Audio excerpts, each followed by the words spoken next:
In Dream of a Thousand Cats, a 1990 comic in the Sandman series, written by Neil Gaiman and subsequently adapted in the first season of the eponymous television show in 2020, a cat tells a story to a crowd of other cats.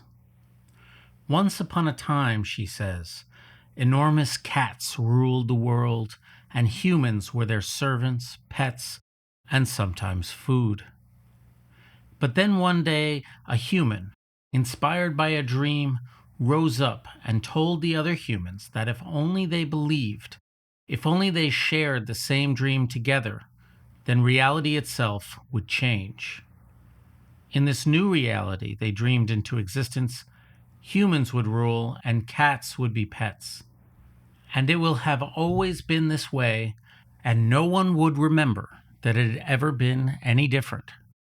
And so, this cat tells her audience, we could change things back if we believed, if we dreamed. This, of course, can be seen in metaphorical terms, of people dreaming together to remake the world. But within the universe of the Sandman, the idea is meant literally.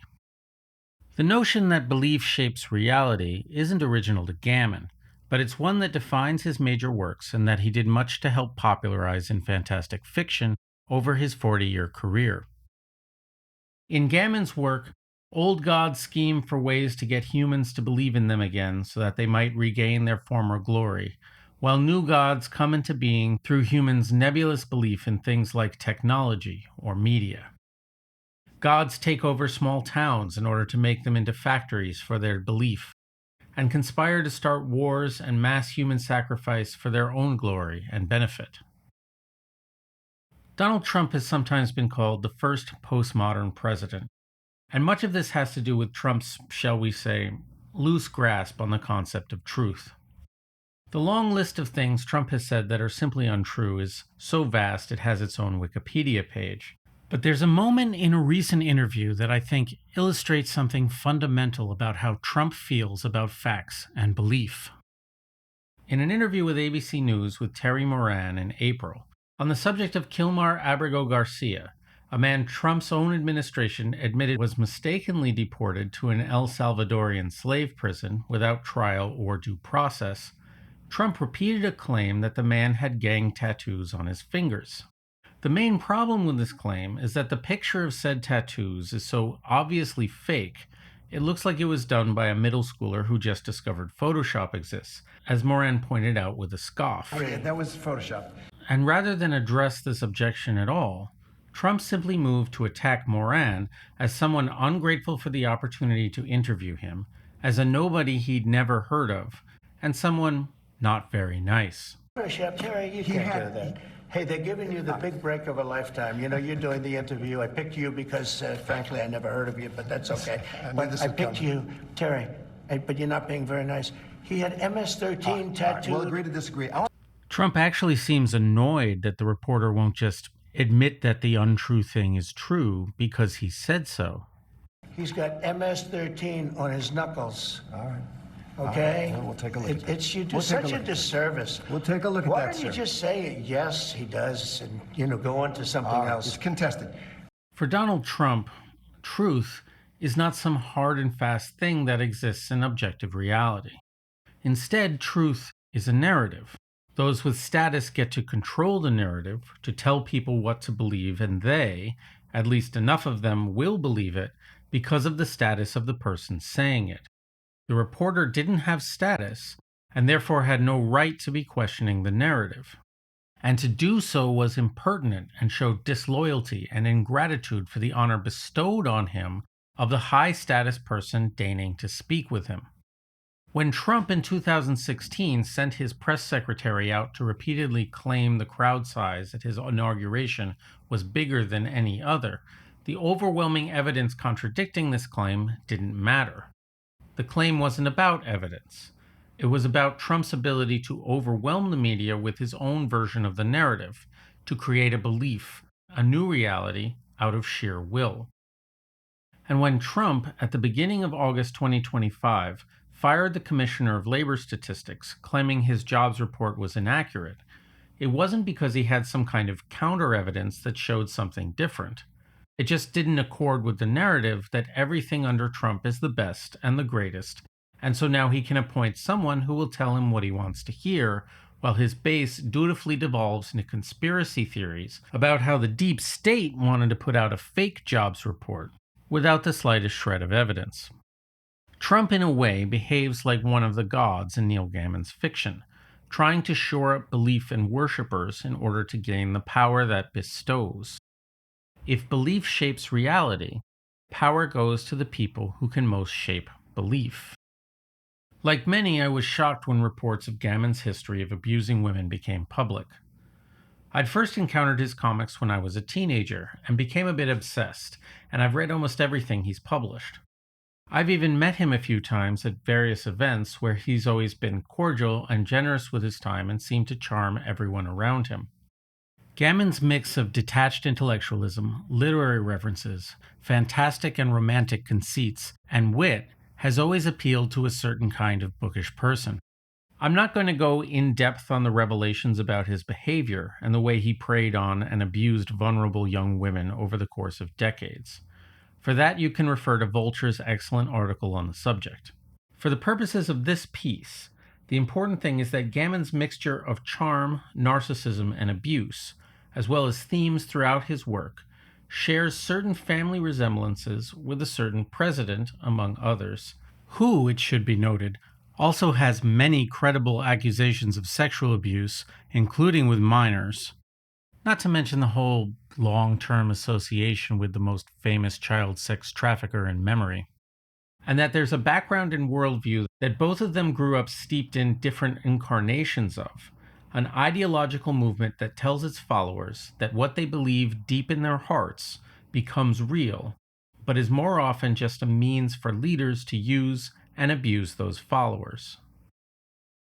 As I've discussed in previous episodes, as capitalism began to take shape, a new philosophical system emerged to explain and justify both the new social order and the new understanding of the world. This was called the Enlightenment, and while its valorization of reason and evidence would begin the process of transforming what was then known as natural philosophy into what we now know as science, the process was hardly smooth and seamless. Key scientific figures like Isaac Newton, 1643 to 1727, for example, was an avid practitioner of alchemy, and the visions of the divine recorded in scientific detail by Swedish scientist Emanuel Swedenborg, 1688 to 1772, would on publication become a sensation that transformed him into a celebrity and led to whole new denominations springing up in his name.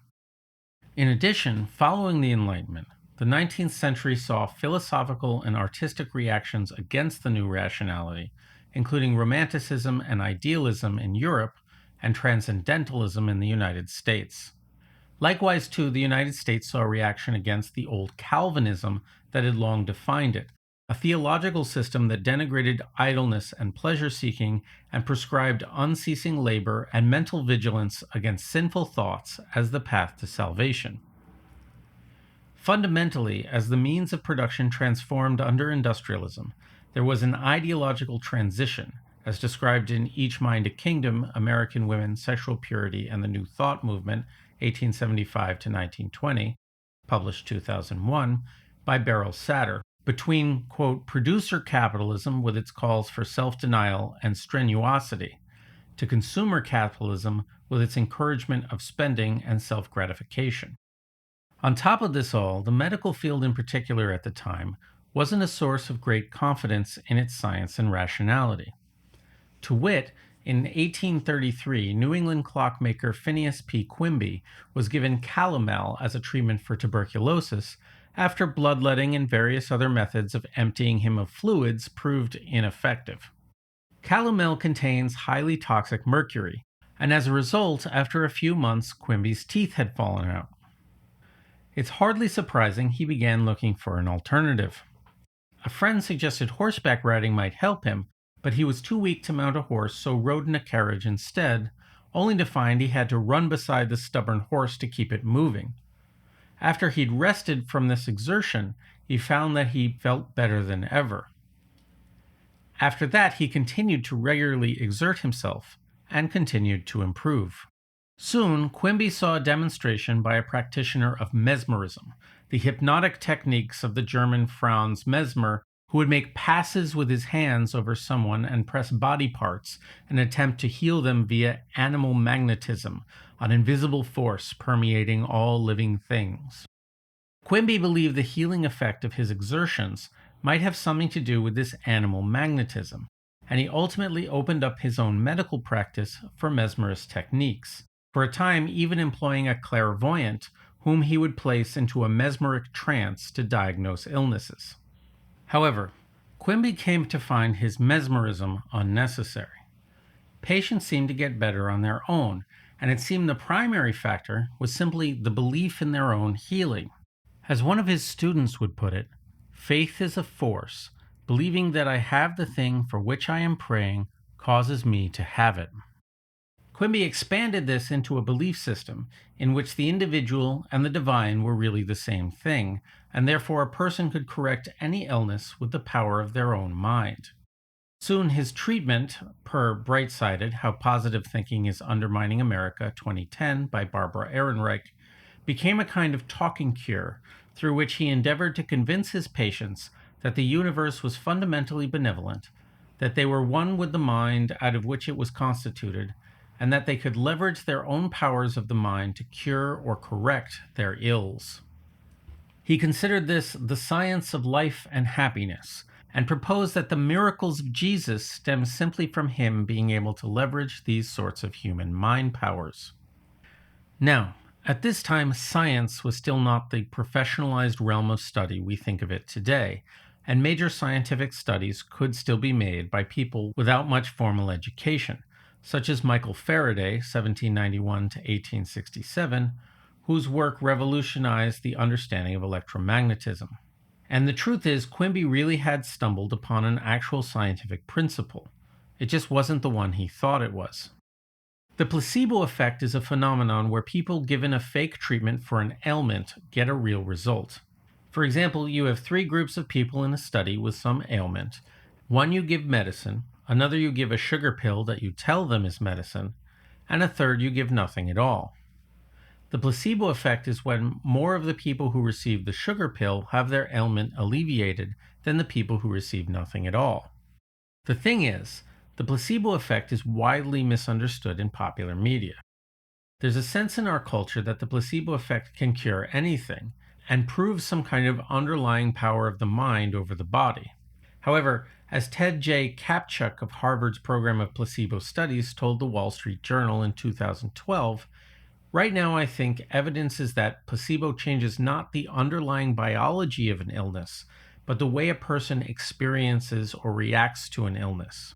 Which is to say, the placebo effect doesn't cure the common cold or cancer, but it can alleviate the symptoms of these conditions and other psychosomatic issues. Other times, the placebo effect is simply conflated with the body's natural healing ability. And certainly, compared to the brutal treatments that passed for mid-19th century medicine, Quimby's placebos may well have seemed like genuine scientific revelation. No less than William James, the father of modern psychology, was taken with the work of Quimby and those who followed him. But then, like Isaac Newton, James held together a firm belief in both science and supernatural claptrap in scientific guise, suggesting, for example, that humans habitually use only a small part of the powers they actually possess and which they might use under appropriate conditions, a line that's been seized on by quacks and frauds of all stripes for generations. And it's worth noting that the bulk of Quimby's patients were not the impoverished masses dying of diphtheria, but rather a clientele of newly emerging middle classes who typically suffered from a melange of ill-defined nervous conditions classified under the nebulous diagnosis neurasthenia, exactly the sort of thing most likely to respond to placebos. The problem, of course, is that it's one thing to note that a treatment helps an ailment, and it's another to jump to the conclusion that an illness can be treated by the mind or that this reveals something about the true nature of God. But Quimby's most famous student and patient would take framing these metaphysical leaps as science to their logical extreme. Mary Baker Eddy, founder of the Church of Christ Scientist, following her seemingly miraculous recovery from various conditions at the hands of Quimby and his methods, claimed divine inspiration dictated the content of her book, Science and Health with a Key to the Scripture, 1875. In Eddy's theology, the material world entirely was an illusion created by mind and spirit. Illness and want were mere temporary delusions that could be overcome through prayer and right thinking, and Jesus had come not to redeem people's sins, but to demonstrate these fundamental principles. Sickness is a belief, she wrote. Disease, she said, is fear made manifest in the body. Even death, she taught, could be overcome, and hinted in early works that mere sexual reproduction might be replaced by parthenogenesis. All things could come through divine supply. There is no life, truth, intelligence, nor substance in matter, she wrote. All is infinite mind and its infinite manifestation, for God is all in all. Spirit is immortal truth, matter is mortal error. Eddy always claimed that Science and Health had been written under inspiration, direct, final, complete, and formed an absolute dogma that should not be subject to interpretations. And yet, in reality, she had released several different editions with revisions, something that hadn't escaped the notice of critics like Mark Twain. Further, her belief in divine love to always meet every human need didn't prevent her from getting a morphine prescription for pain in her later life.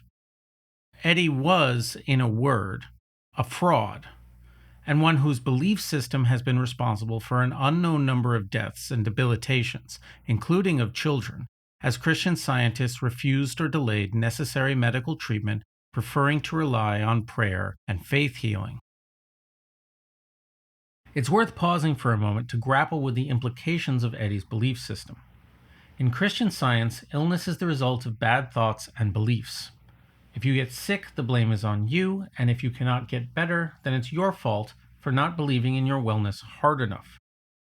Now, the idea that illness and misfortune are the result of sin is not new, even if the theological conversation about why bad things happen to good people is long and complex and goes at least as far back as the book of Job. In fact, Eddy's imputation that her followers should monitor their thoughts for doubt and fear harkens back to Calvinist notions of constant vigilance against sinful thought. Except now, it's not sin one must guard against, but doubt and unhappiness itself, with this idea garbed in the language of science to lend it legitimacy. And Quimby's influence on this fundamental idea extended far beyond Eddy and her followers to a more general movement that gradually became known as New Thought.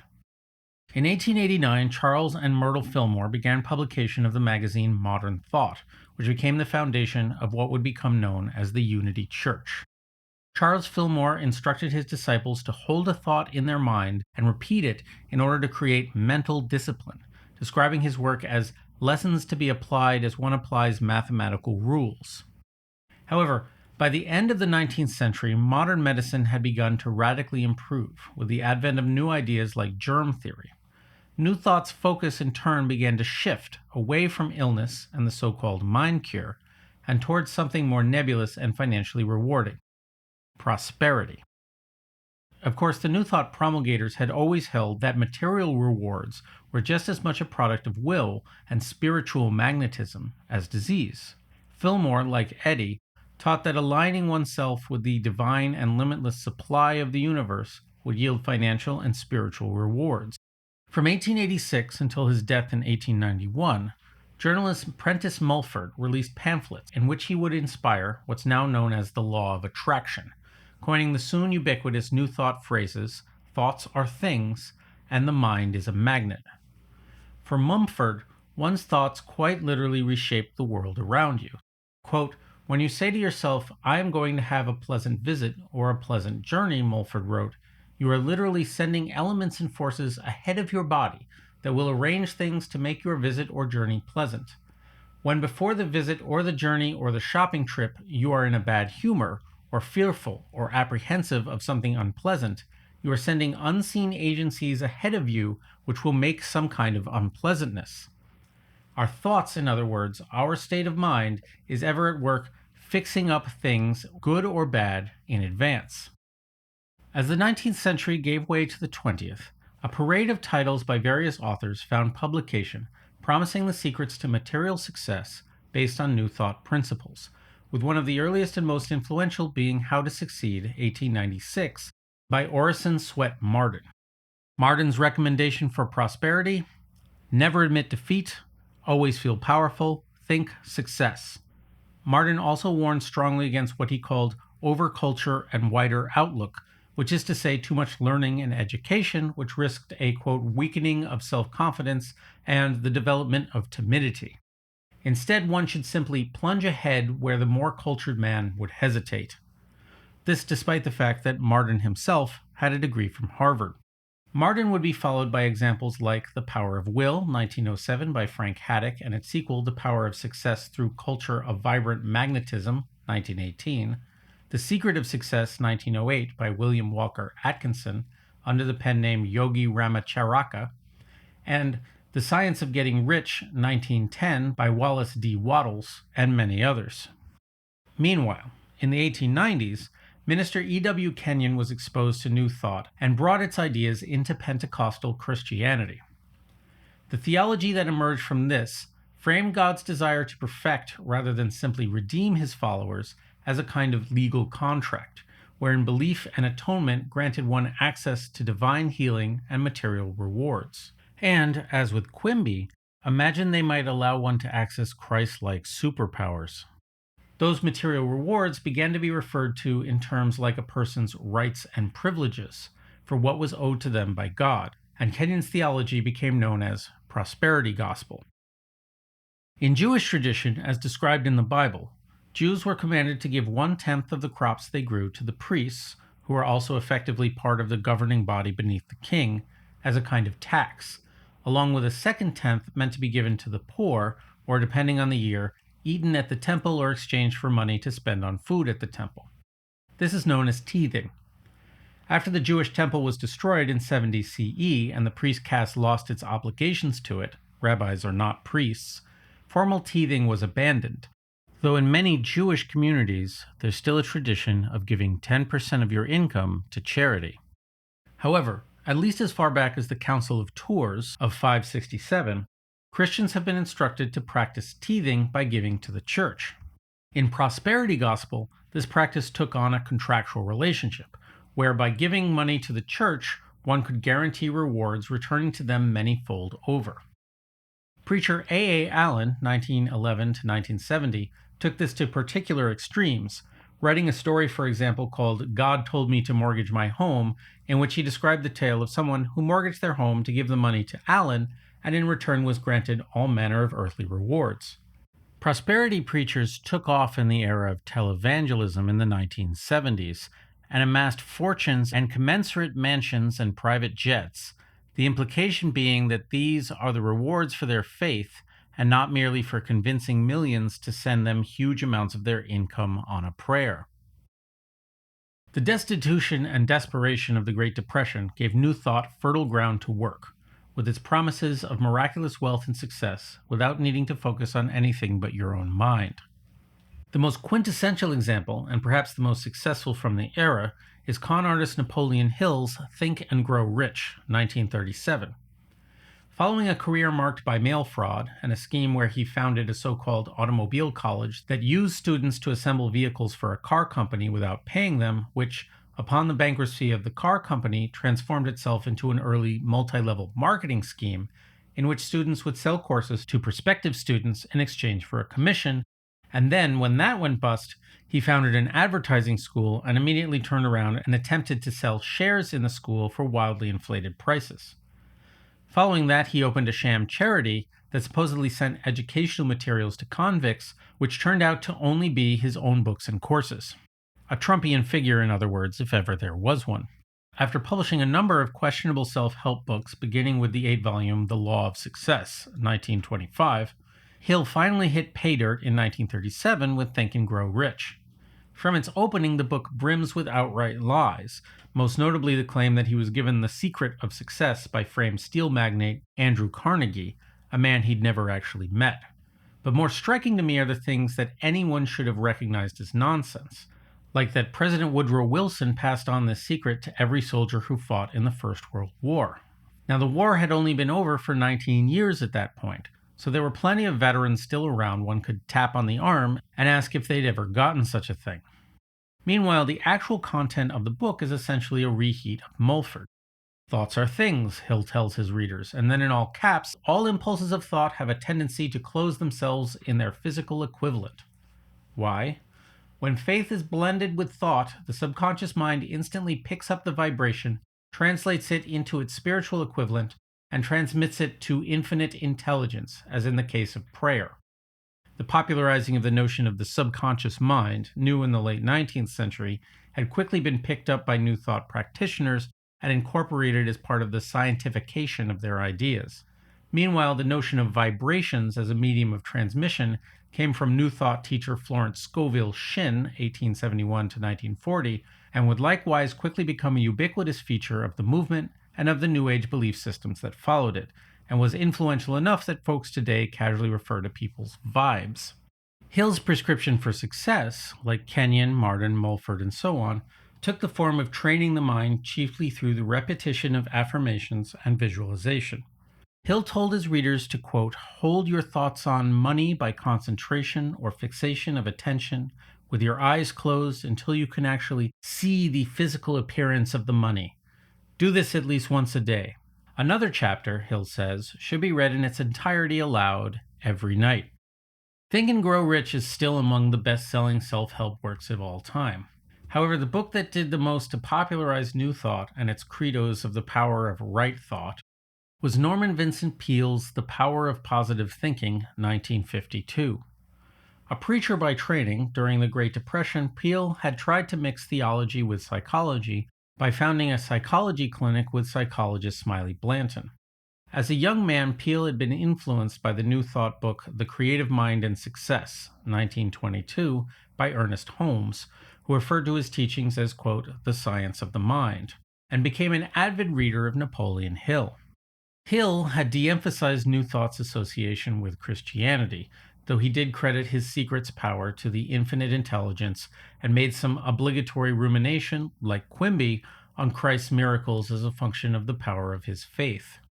Peale, on the other hand, put Christianity back at center stage. God will do anything for you that down in your heart you really want him to do, Peale wrote in 1938. In The Power of Positive Thinking, he clarified that you should go about your business on the assumption that what you have affirmed and visualized is true. Affirm it, visualize it, believe it, and it will actualize itself. Peale tells his readers to pray big, deep prayers, and there's always a line of scripture handy for Peale to pull out of context, such as, I can do all things through Christ which strengtheneth me, Philippians 4:13. However, Peale's Christianity wasn't the standard version of sin and redemption, and in fact most of his writing was an effort to recontextualize scripture to fit New Thought, rather than anything traditionally Christian, as some Christian theologians have pointed out. And like most New Thought practitioners, Peale emphasized belief's power over reality itself. Attitudes are more important than facts, Peale wrote. A confident and optimistic thought pattern can modify or overcome any fact altogether. The Power of Positive Thinking was a hit with Donald Trump's father, Fred Trump, and when he learned that Peale preached at Marble Collegiate Church in nearby Manhattan, Fred began driving the family on Sundays to worship there. Donald Trump once called himself, with characteristic modesty, Peale's greatest student. Trump and his first wife, Ivana, were married by Peale, and Trump and his second wife were married in Peale's church by his successor. It's fair to say Peale's ideas were impressed on him at a young age and helped form the kind of person he became. The insidious lawyer Roy Cohn may have tutored Trump as a young man, but the only mentors he's ever admitted to were his father and Norman Vincent Peale. New Thought, meanwhile, has only become more popular since the days when Peale admirer Ronald Reagan, in true New Thought form, on the subject of a system that depends on unlimited growth, said, there are no great limits to growth because there are no limits of human intelligence, imagination, and wonder. This is less a theory of economics than a statement of wishful thinking as inspirational fact. Rhoda Byrne rehashed New Thought ideas to great success in the aughts with her mega hit and Oprah book club pick, The Secret 2006, which demonstrated how the movement would continue giving itself a veneer of science. Byrne would have you believe that quantum theory's uncertainty principle, which proposes that certain subatomic particles only have a steady state when they're being observed, proves that thought controls reality. It doesn't. None of these leaps in logic are anything that would pass muster with a high school science teacher and represent fundamental misunderstandings or misrepresentations of scientific ideas. Not that any of that really matters. Not that pesky things like facts and reality can get in the way of new thought belief systems. It's just another set of lines to add to the gish gallop down the path of embracing what you already want to believe. On top of this has been a quasi-scientific movement for positive psychology, led by popular psychologist Martin Seligman, and in no small part funded by billionaire Peale acolyte John Templeton. This movement has made all sorts of radical claims based on thin or questionable evidence, including claims about the healing powers of positive thinking that get dutifully repeated in the media, which has led to things like cancer patients feeling like if they dare feel sad or angry about their cancer, they'll make it worse. Shades here of Calvinists insistent on constant vigilance over one's thoughts. There's actually no good evidence that positive thinking helps the immune system or combats cancer. In Neil Gaiman's The Books of Magic, 1990 to 1991, a boy magician in training and his mentor, magician John Constantine, encounter a skeptic who spent decades debunking the occult. Constantine tells his protege that for the debunker, magic doesn't exist. You have to choose for it to exist. In other words, rationality and reason are a choice, and one you can reject in embracing magic and its power. That this particularly doesn't make sense in the context of the comic, which explicitly takes place in the DC universe, where figures like Dr. Fate and Zatanna are public figures, and magical threats threaten to destroy the world about every other week, is irrelevant. The idea is that magic and the power it represents operates as a function of belief, and anyone who explains the irrationality of this position has simply chosen not to see it. Reality itself becomes a choice. And so when you say, buy things you can't afford on credit you'll never pay off, you tell yourself this is the universe manifesting your desires. What else could it be? While Child Trump was being fed a steady diet of Peale sermons, elsewhere a prolific science fiction writer was formulating his own version of the science of the mind. In 1950, L. Ron Hubbard's essay Dianetics, The Evolution of a Science, appeared in the science fiction magazine Astounding, edited by Hubbard's close friend John W. Campbell, who'd helped him formalize his ideas. Astounding under Campbell was a curious publication. On the one hand, Campbell made it at the forefront of what is called hard science fiction, which is to say science fiction that exclusively extrapolated from known science fact and theories and didn't trifle itself with things like, say, faster-than-light drives that had no theoretical justification. On the other hand, Campbell was utterly convinced of the reality of psychic phenomenon, and his magazine frequently featured telepathy and other hidden powers of the mind. Campbell said that the major influences of Dianetics were Christian Science, Catholic miracle shrines, voodoo practices, native witch doctor work, and the witch methods of European tradition, as well as modern psychology. And considering he was one of the new field's most ardent believers, the implication was that Hubbard's work had uncovered secret knowledge animating all these things. Like Eddy, Hubbard claimed to have been an invalid who healed himself with his discoveries.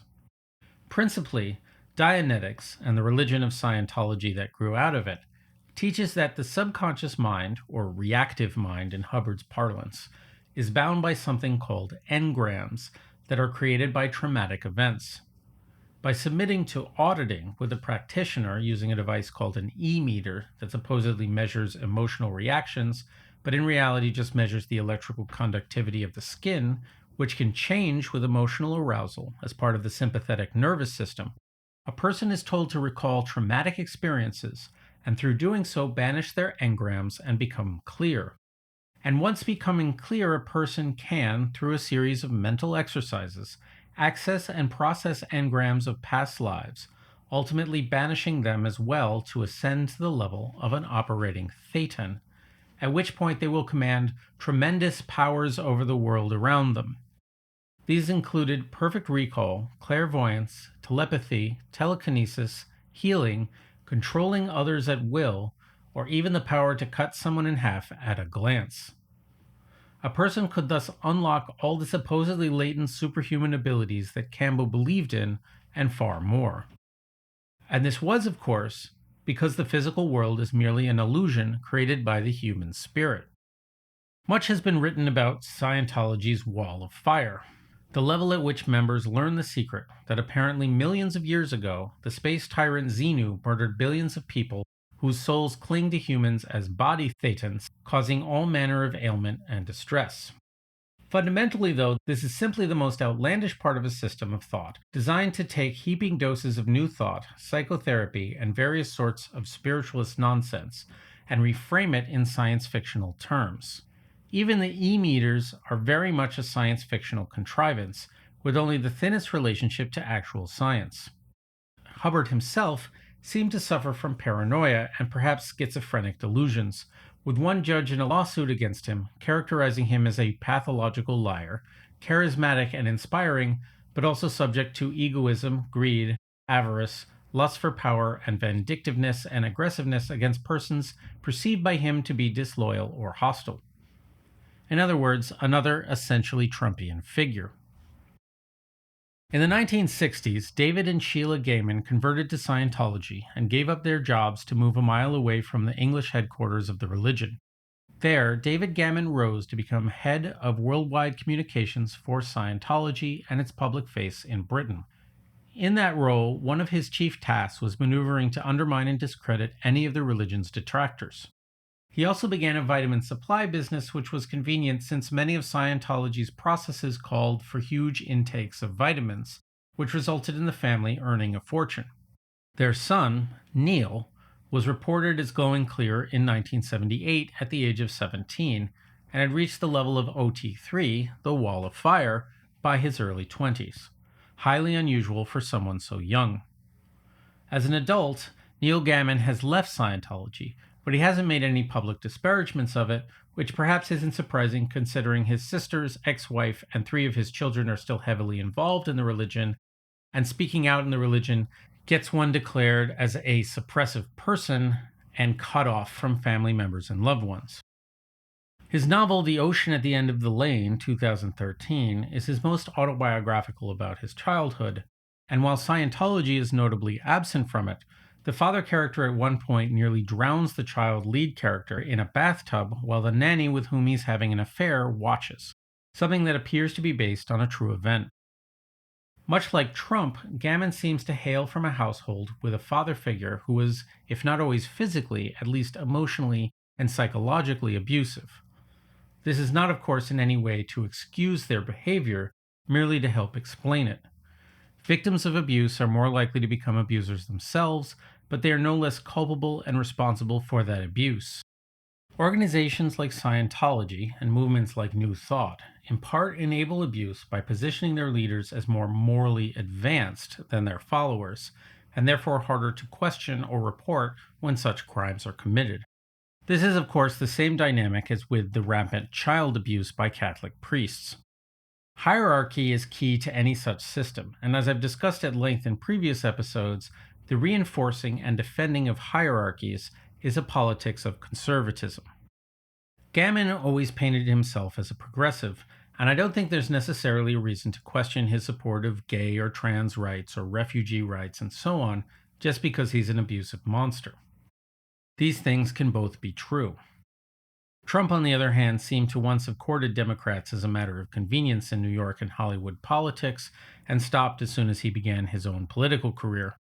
Scientology, while officially being unpolitical, inherited Hubbard's hatred of things like welfare, which he called rewarding downstats, and his hatred of traditional psychiatric care, and thus for any public health care that might fund it. And I don't think it's a big secret which politicians seem to be more friendly towards financial overtures from the Church of Scientology, or which candidates major Scientologists are supporting, or telling their members to support at the meetings they have to direct voting. In its early days, New Thought wasn't necessarily associated with conservatism, and, in contrast to our time, neither was deep Christian belief, there being a long history of Christian socialism. Charles Fillmore, for example, dreamed of a future in which people would share things in common, much as Jesus and his followers were said to. Other New Thought proponents have conscientiously positioned themselves as outside of politics, though doing so always in effect means endorsing the status quo. However, in general, New Thought has aligned itself with right-wing politics, and it's no mystery why. As Ehrenreich points out in Bright-Sided, the flip side of the tenets of positive thinking are a harsh insistence on personal responsibility. If your business fails or your job is eliminated, it must be because you didn't try hard enough, didn't believe firmly enough in the inevitability of your success. Poverty, therefore, has nothing to do with larger systems or circumstances and is entirely voluntary. If people didn't want to be poor, they should have simply thought more positively and believed in their success harder. It's easy to expand this to a politics where services for the poor are unnecessary and counterproductive, since they'll enable them not to think themselves out of poverty, while taxes on the wealthy are unfair impositions on rightful gains. This all, of course, lends itself to the myth of meritocracy, which I talked about in an earlier episode, except where normal meritocracy assumes that people in the top are naturally more talented, despite the reality that privilege has an outsized impact. My father gave me a small loan of $1 million. I came into Manhattan. Positive thinking assumes that the people at the top are simply more aligned with the natural magnetism or vibrations or whatever of the universe, and therefore in some way more in tune with the divine. At its extreme, this can have psychotic implications, as when The Secret's Rhoda Byrne said that disasters like the 2006 tsunami can only happen to people who are, quote, on the same frequency as the event. Meanwhile, figures like Peale have made no secret of their political affiliation.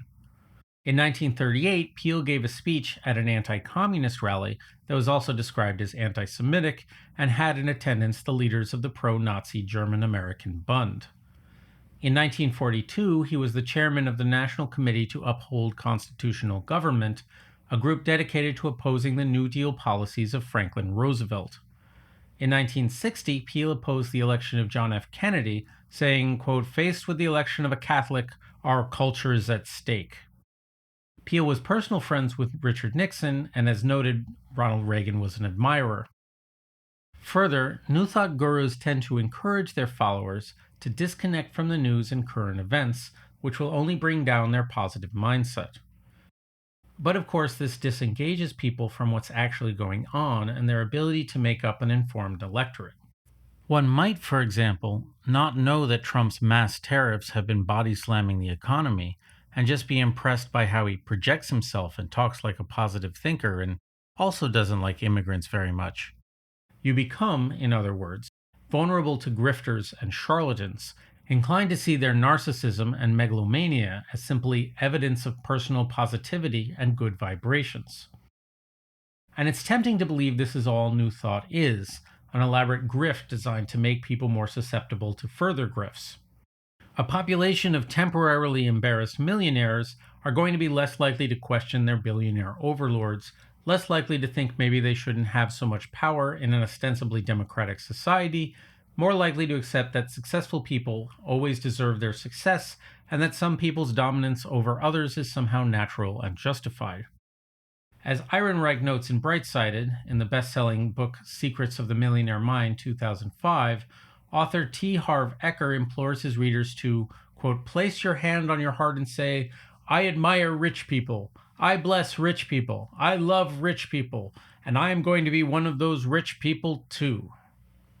But again, I don't think this is a conspiracy on the part of the rich and powerful, though certainly some must understand the implications, and organizations like Scientology famously keep tight control on their members and ruthlessly punish those who step out of line. But as a thought system that tells successful people they deserve their success at a metaphysical level, it's actually easy to believe the people promulgating these ideas might honestly believe them. But then, the best con artists are the ones who can convince themselves of their own con. And with its emphasis on financial success, It's no mystery why New Thought and positive thinking have been marketed to and popular in the business world. An early ad for the power of positive thinking urged, "Executives, give this book to employees, it pays dividends." In the early part of the 20th century, in the era of Taylorism, with its emphasis on efficiency, professionalism, and engineering a business like a rational machine, managers and executives were seen primarily as bureaucrats, whose function was to study best practices, examine inputs and outputs, and find the most rational course of action for the business. And the business itself was seen as a kind of family for its workers, who might work their way up from the mailroom to become an executive themselves, as my own grandfather did, and were expected to work at the firm until retirement. By the 1980s, this was all changing. As exemplified by Jack Welch, CEO of GE from 1980 to 85, loyalty towards workers took a backseat to pumping up numbers as Welch implemented mass layoffs and resolved to fire the lowest 10% of performers every year. As the New York Times reported in 1987, the new corporate order eschews loyalty to workers, products, corporate structures, businesses, factories, communities, even the nation. All such allegiances are viewed as expendable under the new rules. With survival at stake, only market leadership, strong profits, and a high stock price can be allowed to matter. Executives themselves, including CEOs, were being churned in and out by dissatisfied boards.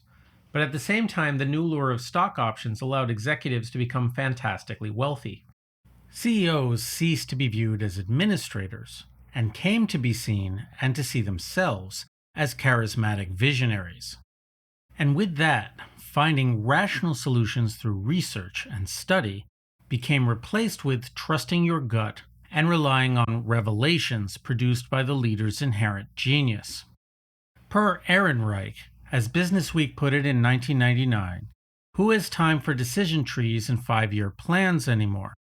Unlike the marketplace of 20 years ago, today's information and services-dominated economy is all about instantaneous decision-making. Steve Jobs famously said, "People don't know what you want until you show it to them." That's why I never rely on marketing research. Our task is to read things that are not yet on the page.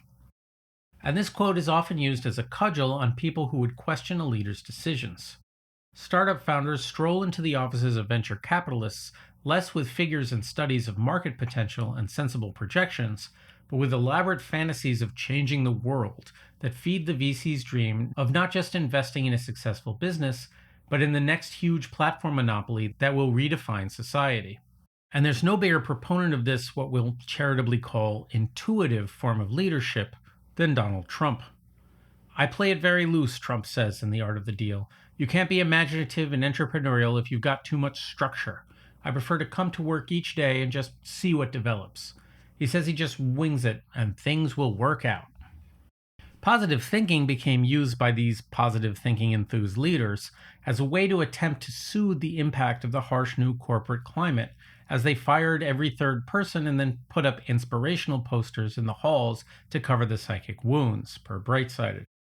The motivational speakers hired by corporations to pump up their employees would tell them not to blame the boss or the system, it was their own fault if they didn't do well. And the corporate world became flooded with such speakers, receiving mind-boggling checks for telling their employees that a winning attitude was all it took to attract the job of their dreams.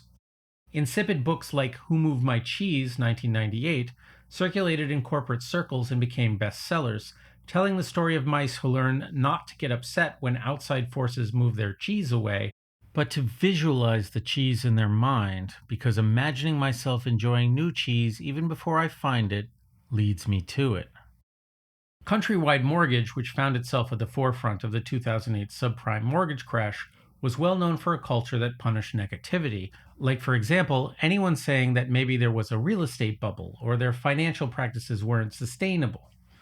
Mike Gelband, who ran the real estate division of Lehman Brothers in 2006, voiced concerns about there being a bubble and that the company needed to change direction and was promptly fired. The company, of course, went bankrupt 2 years later. And of course, positive thinking wasn't just encouraging the traders to take unwarranted risks. A 2008 article in Time magazine suggested maybe we should blame God for the subprime mortgage mess, drawing a straight line between prosperity preachers and people taking on mortgages they couldn't really afford. But then we need no greater example about how the Peale mindset poisons business than the failed businesses and obvious scams Donald Trump has left in his wake. All of his claims of being the most successful this or that, the greatest negotiator, able to secure the best deals, are things that only exist in his mind and in the minds of his marks. But then, an ideology that tells you can have anything you want makes sense for people who really can have whatever they want. There's a tweet that's become a meme where someone compares being a billionaire to getting kicked in the head by a horse, because your life is just a series of your own preferences, anything you want, anything you can imagine. I'd add to that the ability to massively change current events on a whim and tilt the political system and cultural conversation to fit your personal beliefs and worldview.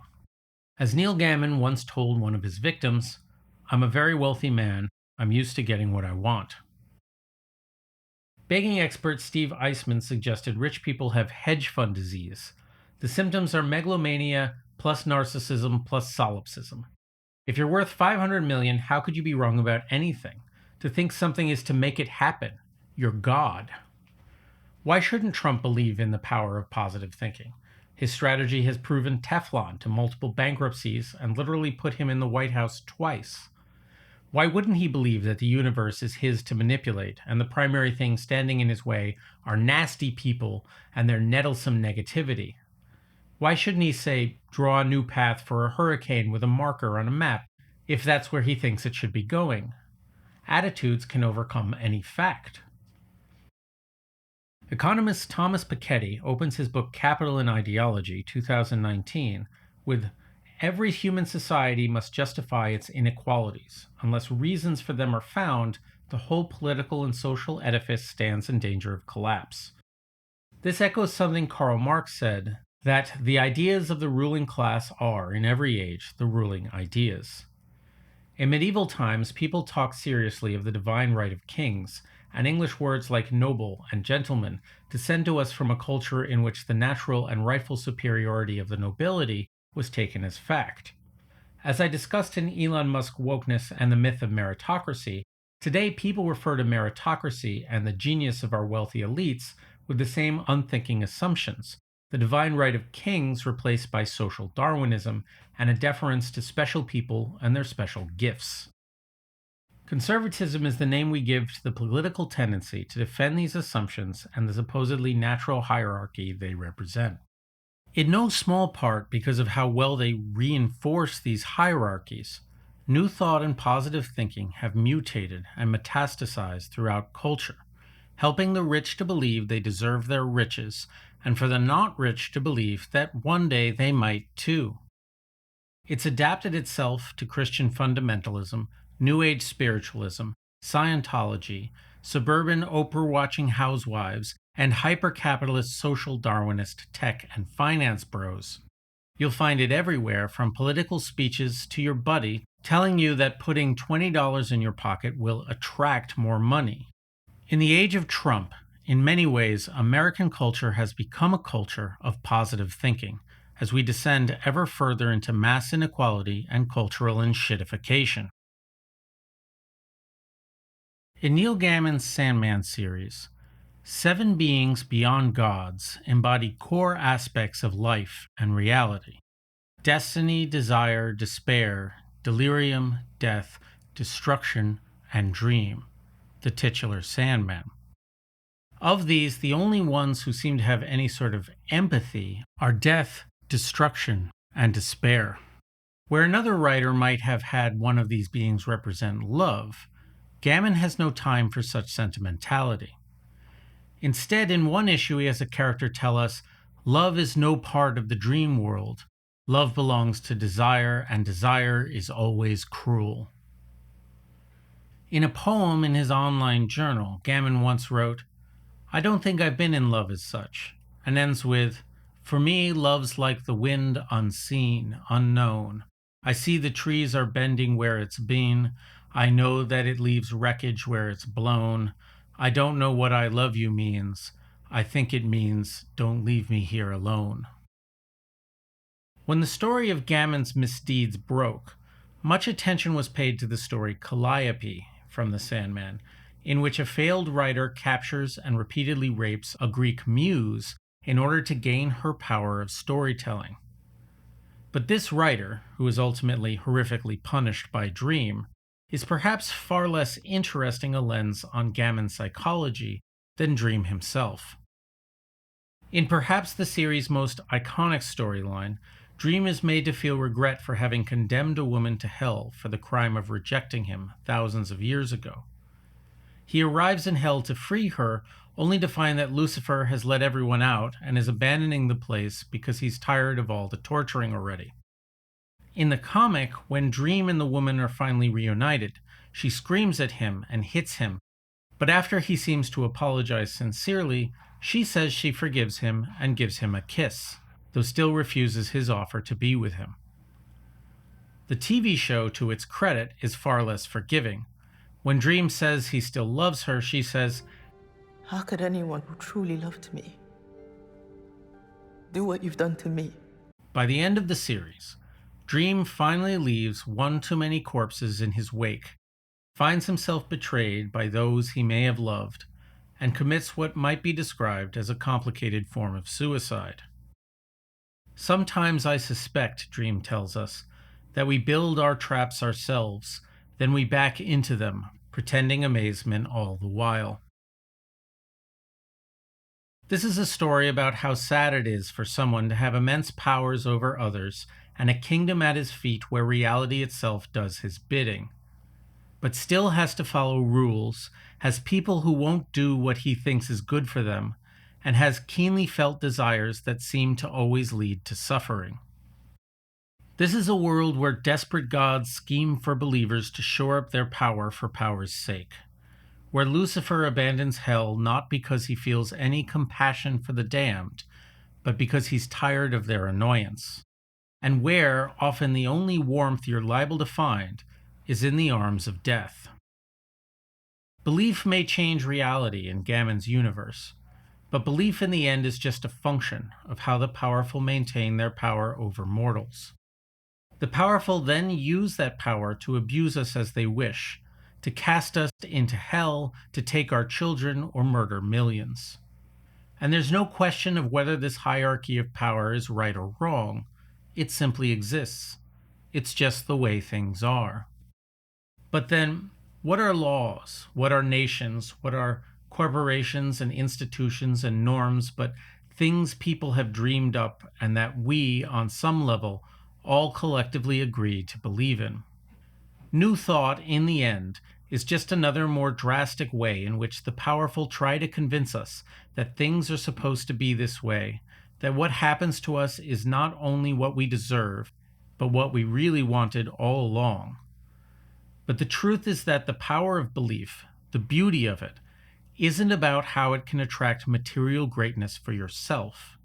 It's how it allows masses to collectively change the world around them, to create together a world that is fairer, more egalitarian, more just, and less cruel and horrific, and not just one where some get to be humans and others merely cats. The powerful always owe their power to our acquiescence to it. An acquiescence granted can be retracted. When we realize how we were told things were, how we believe them to be, was just a dream from which we can awaken. Stay away past the ruins of the altar and the mall. Stay away. Hey, thanks again for watching or listening.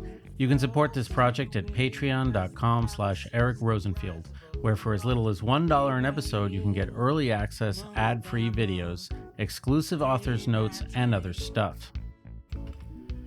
The song you're listening to can be found on the Literate Machine Music YouTube channel and as a lossless downloadable file on Patreon. You know, I've gotten comments on how I read so many books for these things, and the truth is it's kind of a problem because I'll just fall down a rabbit hole and the next thing I know I've read like 7 books about positive thinking and new thought. I just have a bit of an obsessive personality, and you all are the beneficiaries of that. But it's also one of the reasons these videos are so infrequent. YouTube starts sending me emails like, "Hey, you haven't uploaded a video in a while, your audience misses you." Gonna try to get something out quicker with not so much research next for you all. I admit I'm keenly aware that coming out with videos more frequently helps your channel in the YouTube algorithm and such, but that's also why creators are motivated to put out like 3 videos of shit every day and burn out. Not calling out any specific channels here, to be clear. Anyway, ultimately I try to focus on quality over quantity, and also like I have a day job and kids and stuff, so there's only so much I can do. But I'm trying to find a balance of production. Anyway, over on my Patreon, you only get charged when I release a video, so it's not really that frequent, and thanks to Patreon backtracking on some recent changes, and thanks to Apple backtracking on some recent changes, it can stay that way. Thanks again for watching. I'd like to thank all my patrons who you see here on the screen. Thanks, your support means so much to me. See me next time.